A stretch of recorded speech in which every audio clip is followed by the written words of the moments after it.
समझ।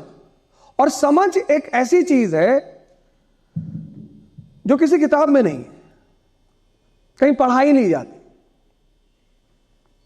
किसी यूनिवर्सिटी में, कोई कॉलेज में 4 चीजें दुनिया में ऐसी हैं जो अगर कमोडिटी होती, वस्तु, तो गरीब हमेशा गरीब रहते। एक बार अकबर ने बीरबल से कहा कि बीरबल, कोई फॉर्मूला बताओ यार। बोले कैसा? बोले फॉर्मूला ऐसा बताओ कि हमारे परिवार का जो ये राजवंश है ये कभी खत्म ना हो। तो बीरबल ने कहा कि सरकार ऐसा कोई फॉर्मूला होता तो आपका राजवंश आता ही नहीं, क्योंकि अगर ये फॉर्मूला होता तो पहले के जो राजवंश है वो कभी खत्म ही नहीं होते। 4 चीजें, 4: अंडरस्टैंडिंग, डेयरनेस, एंथुजियाज्म और कॉन्फिडेंस। और ये 4 चीजें बाजार में नहीं मिलती। अगर ये मिलती तो अमीर इसको मोनोपोलाइज कर लेता, और जब मोनोपोलाइज कर लेता तो चंद्रगुप्त कभी सपना ही नहीं देख पाता सम्राट बनने का। समझ। चलो सिद्धांत अगर नहीं समझ में आता तो कहानी। एक बुढ़िया माता के घर में एक चोर कूदा रात में, तो बुढ़िया माता की नींद टूट गई। तो उन्होंने चोर को बुलाया अपने पास, बोले बेटा। तो चोर तो डर गया।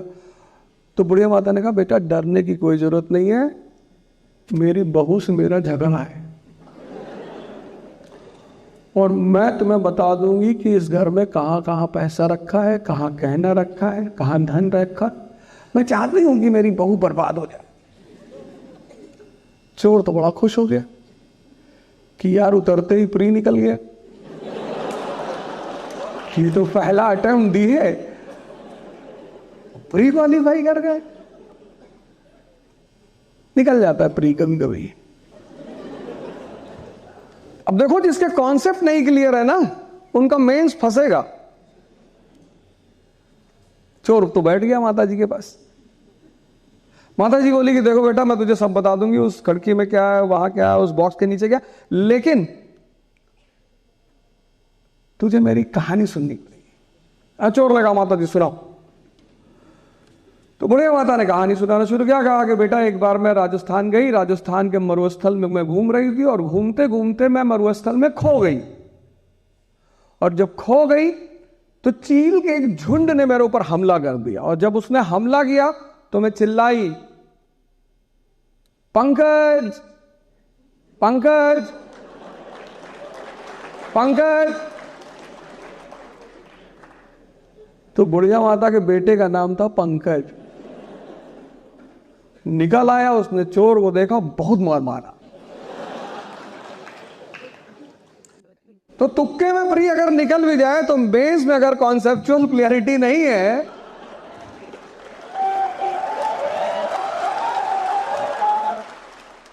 तो उसके लड़के ने कहा कि मैं अब तुझे पुलिस के हवाले करूंगा। तो उस बूढ़ी औरत ने कहा कि बेटा जाने दे, तूने इसे बहुत मारा है, जाने दे, छोड़ दे, जा।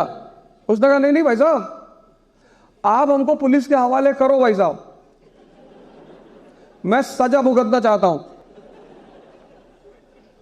लड़के ने कहा क्यों? कहा जिससे मुझे जिंदगी भर याद रहे कि मैं एक चोर हूं, सपनों का सौदागर नहीं हूं, मैं सपना सुनने नहीं जाता कहीं। अब तुम दो इस कहानी को, यह भारत की बहुत बड़ी परंपरा रही है। हम तो उलझ गए बहुत सारी कहानियों में। यह भारत की बहुत बड़ी परंपरा, श्रेष्ठतम परंपरा, दर्शन को कहानी में समझाना। मैं कहानी थोड़ी सुना रहा था। उस बूढ़ी माता को उस सिचुएशन से निपटने के लिए किसका इस्तेमाल करना पड़ा? समझ का। वो कोई न्यूटन का नियम थोड़ी था। जब भी जिंदगी में परिस्थितियां तुम्हारे सामने आती हैं, जब भी, तो कौन तुम्हारी मदद करता है? तुम्हारी समझ। अब ये समझ क्या है? दिल्ली की गद्दी पर जो भी बैठा उसकी लड़ाई राजस्थान से जरूर। क्यों? गुजरात जाना है, राजस्थान से गुजरात जाना है, क्योंकि गुजरात का जो कनेक्शन है वो सेंट्रल एशिया और वेस्ट एशिया से। आज भी अगर तुम देखो चाबार का जो पोर्ट है ईरान का, उससे आज से हमारे संबंध नहीं है, बहुत पुराने।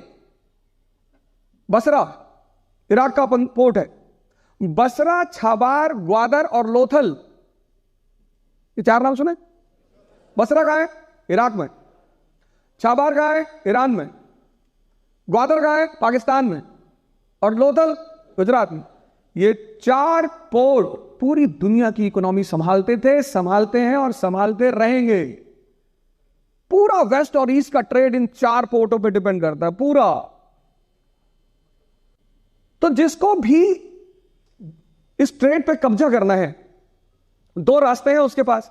एक रास्ता सिल्क रूट वाला है कि आप इंडिया से निकले पंजाब, पंजाब से फिर आप अफगानिस्तान, अफगानिस्तान से ईरान, सेंट्रल एशिया। लेकिन ये जो रास्ता है रूट ए वाला, सिल्क रूट वाला, खतरनाक रास्ता है। ट्राइब्स है, लूटमार, युद्ध। अभी देखो कैसे युद्ध चल रहा है।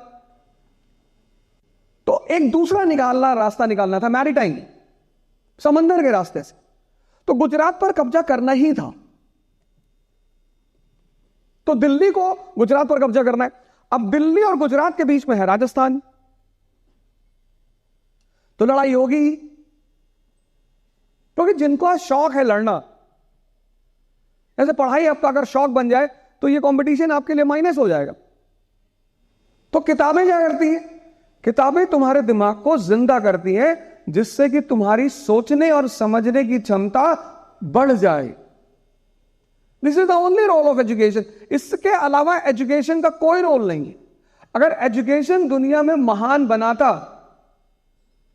तो कबीर महान कभी नहीं होते, कभी स्कूल ही नहीं गए।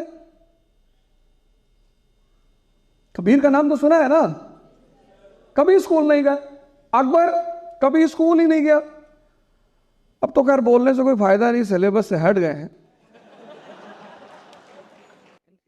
पर वो आदमी बहुत समझदार है। राजपूतों ने किसको परेशान नहीं किया? इल्तुतमिश को किया, बलबन को, रजिया को, अलाउद्दीन, सबको। रणथंभौर जीतने के लिए अलाउद्दीन खिलजी को बेईमानी का सहारा लेना पड़ा। राजस्थान कोई लड़के कभी नहीं जीत पाया। एक तो टरेन बहुत टफ है, आधे से ज्यादा आदमी को तो टरेन मार डालेगी, मरुस्थल। ज्योग्राफी बहुत सारी चीजों को डिसाइड करती। अकबर जब गद्दी पर बैठा और उसकी लड़ाई हुई, और खासकर मेड़ता की जब लड़ाई हुई 1561 में, उसने कहा यार ये तो बहुत जाबाज लोग हैं यार, बहुत डेंजर तरीके से लड़ते हैं। एक होता है लड़ना, एक होता है डरा डरा के मार डालना। उसने बीरबल को बुलाया, वो समझदार आदमी था, उसने बीरबल को बुलाया। उसने कहा यार बीरबल, यार ये क्या चाहते हैं यार ये राजपूत? उन्हें साहब सम्मान चाहते।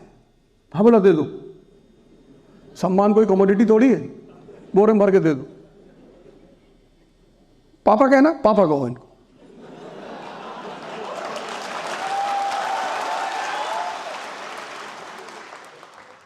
बोले साहब दूसरी चीज क्या चाहिए?